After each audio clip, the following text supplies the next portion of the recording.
What's up, everybody? Today, I wanna read from the history book. I want to read from a history book called, first and foremost, the Bible. But there's a history book. It's called. I don't agree with everything in here, but that for the most part, this is dealing with our history. How many of you all know the story about Jerusalem? When y'all remember the story in Matthew 24 where God called his disciples and they came unto him privately and asked the Jesus, the black Messiah. They said, "Tell us, when shall these things be, and what will be the sign of thy coming in the end of the world?" The first thing that the Most High said, "Take heed that no man, very, very, I say unto you," that means truly I say unto you. The first words of the Most High, he says, "Take heed that no man deceive you." Why would the Most High make a statement like that? Why would that be the first words come out of his mouth? Because that's a very important statement, right? He said, "Take heed that no man deceive you." Now, let me ask y'all this question to shorten the question off. Who are the main people that rule this planet, that run the world, that have deceived the so-called blacks, Hispanics, and Native American people? Who are those people? We call them what we call white people in the South. We call them rednecks, right? Well, according to the biblical script in Genesis 25, he is red. The nation of people is red. And there were two nations that came out of the womb. It was two nations. And one nation was struggling together within the womb. Which means we was always fighting with the white people, the other nations. There was always a difference, because you remember when God told Rebekah, he said, "Two nations are in thy womb, and one people will be separated from thy bowels, and one people will be stronger than the other people." When you think of the people that are strong, you think of the so-called blacks, Hispanics, and Native Americans, because guess what the Spanish people can do? They can build buildings, they work hard. We do anything better than any of the other nations. So we have to understand that everything that we do and everything that we go through it was by Bible prophecy confirmed that these things will happen. You see what I'm saying? Now, another thing I want to try to tear down the wall of this lie that went around, and I was repeating it myself for years. We was calling ourselves black, we was calling ourselves African American, all those different things. Now we need to ask ourselves this question: where did the word America? How was America established? Let me tell y'all how America was established. When the so-called white people came over here, what they call them, the Europeans or the Caucasians, they came over here and they made over 5,000 treaties with the Indians, and they killed over 7 billion Indians. They came over here talking smooth as butter, but in essence, they took and tricked them. These people killed a lot of the indigenous, and they killed over 7 billion of Indians over here. They killed billions upon billions and murdered so many thousands of Indians over here. And this is how they got their country up on blood. Because you know how sweet white people try to talk to you and tell you, "Oh, I'm not like that. Oh, there are some good white people. Oh, I helped this black girl. I helped this black man yesterday. Oh, I did it. I gave him a warm blanket." You got to be careful, and you got to watch out for stuff like that, because that has nothing to do with what the things that his nation of people have done to the so-called blacks, Hispanics, and Native Americans, because at the end of the day, it still doesn't change his nature from the way it is. You see what I'm saying? No matter what a person does, I can do all the good I want for people. It's not going to change my skin color and make my skin color lighter, no matter what I do to it. You know, the color that I am, I'm going to remain that way until the day I leave the earth. Until this world is finished, I'm gonna remain that day, or before the world is finished, whatever. You're gonna stay that way. The way you was born, that's the way you're gonna live in the world. Now, I got a couple of things that I do want to read to y'all. Now, I may not be able to understand all the words because some of the words are solid, and I want y'all to forgive me on that. And that's one of the main things that I've been having problems with in the past. I'm doing a lot better than what I normally do, but I want y'all to kind of bear with me on this here, because I'm trying to bring out something. Because, see, you have to understand that there's a difference between Jewish people, and the real Jews. The so-called fake Jews. Y'all need to understand all of that, because you have to know that there's people on this planet that pretends to be one of you, pretends to have your identity, and they stolen our identity was stolen. And all of these things is proof in the Bible. Right there in Exodus chapter 21 and verse, I think it's verse 21 and verse 16 and 17. He that stealeth a man and selleth him, and if he be found in his hand, he shall surely be put to death. Meaning that we were stolen. The so-called white man have stolen the nation of people that they stolen was the so-called blacks, Hispanics, and Native Americans, and brought them over here into America over here.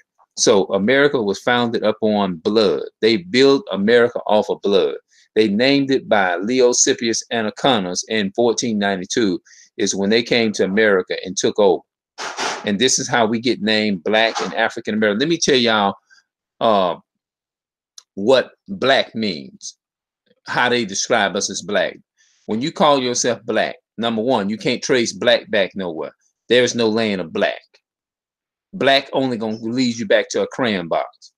You know what black means?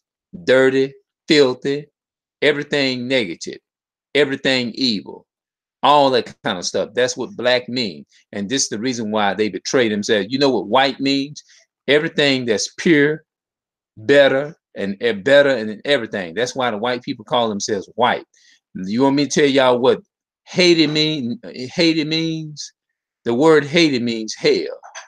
The people in Haitian, see, we naming ourselves after name that when you call yourself an African, you naming yourself after two white men, and we know we didn't descend from them. When you call yourself Puerto Rican, you know what Puerto Rican means? Poor and rich.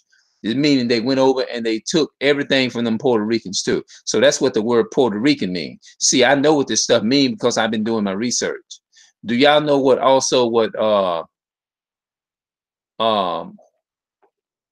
the other part, it'll come to me. All these names that we call ourselves, they mean everything negative. Puerto Rican means rich or poor. That's what that means.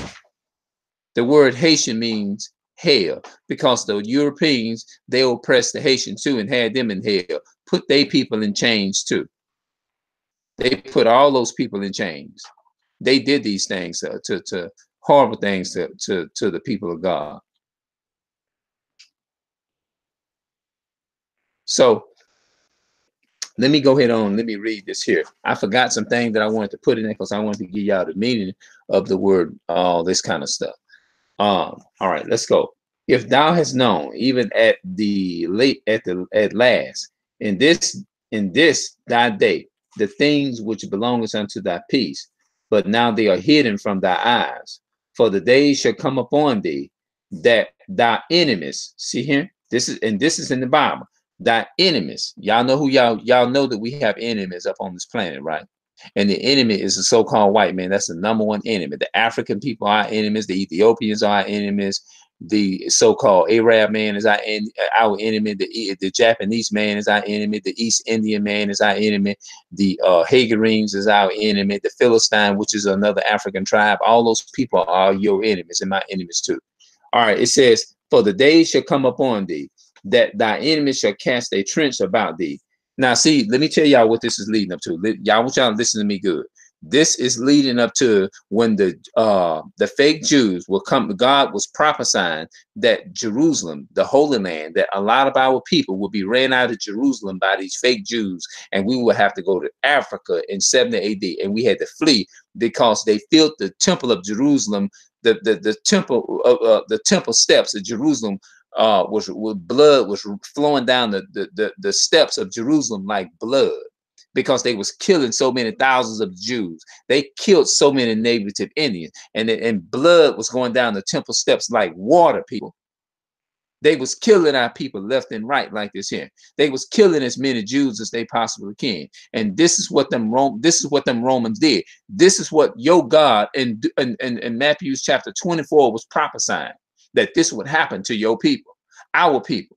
And this is where when we had the fleet, we ran because we were running, we was fleeing from persecution.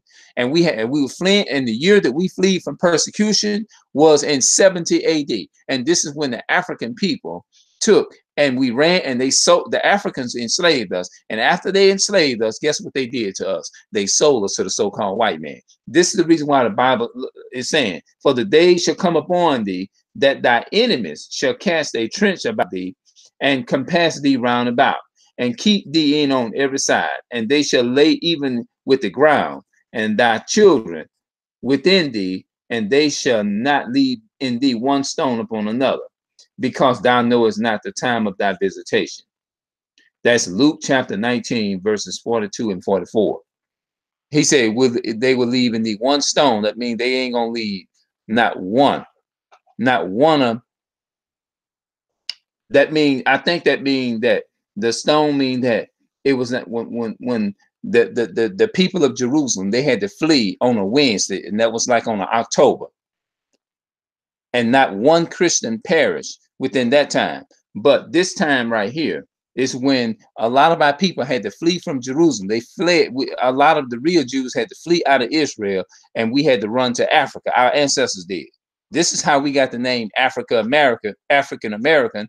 And we started calling ourselves African American because we were sold by the African, because we ran into Africa because we was fleeing from persecution. When we got to Africa, guess what the Africans was doing? They enslaved us over there. And then in 1492, somewhere around in there, they took and they sold us to the so-called white man. From the crest of Olive, Jesus looking upon Jerusalem. See that? That's what I just said. Fair and peaceful was the scene spread it out before him. It was the season of the Passover, and from all lands the children of Jacob had gathered there to celebrate the great national festival. See, they were celebrating God. They were celebrating the Passover because God had got crucified in the spring. In the midst of the gardens and the vineyards, the green slopes, suddenly with pilgrims turn tens and rows, the Terrence hills, the steady palace and massive bulwarks of Israel's capital. The daughter of Zion seems in her pride to say, I set a queen and shall see no sorrow, as lovely then, and deem herself as secure in heaven's favor, as when the age before the royal minister says, beautiful for Zion, beautiful for situation. The joy of the whole earth is Mount Zion. That's talking about Israel, people. The joy, the Most High's joy is his own people. In the city of the great king, Psalms 48:2, in a full view were the magnificent building of the temple. The rays of the setting sun lighted upon the snowy whiteness of its marble walls and gleamed from golden gate and tower and the pinnacle, the perfection of beauty. It stood, the pride of the Jewish nation. What child of Israel could gaze upon the scene without a thrill of joy, admiration, but fair,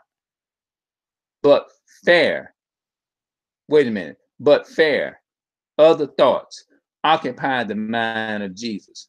When he was come near, he beheld the city and wept over it. He wept over it because he didn't see no righteousness in that. Luke chapter 19 and 41. Aiming the universal rejoicing of a triumph entry, while the plum branches waving, while the gleam Hosanna awoken the echoes of the hills. Thousands of the voices declared him king. The world's redeemer was overwhelmed with a sudden and mysterious sorrow.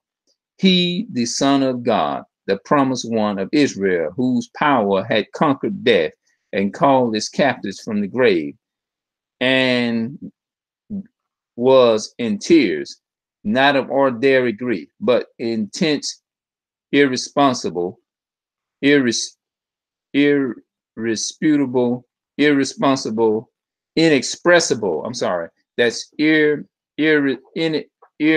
inexpressible agony. It was inexpressible agony. His tears were not for himself, though who he well knew whether his feet were tending before him. Lay in Gethsemane, the scene of his approaching agony. The sheep gate also was in sight, through which for centuries the victims for sacrifice had been laid, which was to open for him when he should be brought as a lamb to the slaughter. Isaiah 53:7. Not for distinct was Calvary, the place of crucifixion. Upon the path which Christ was soon to trade must fall the horror of great darkness, as he should make his soul an offering for sin. Okay. All right. What I'm gonna do, I'm gonna come back to that, but I'm gonna look over here and I'm gonna skip down. Warning ridiculous. Through rewarding with evil for good and hatred for his love. Psalms 109, verse 5. He had steadfastly pursued his mission of mercy. Never were those replied that sought his grace. Okay, let me, all right, y'all, I'm gonna see y'all later. Peace and love to my people of color. And I'm out.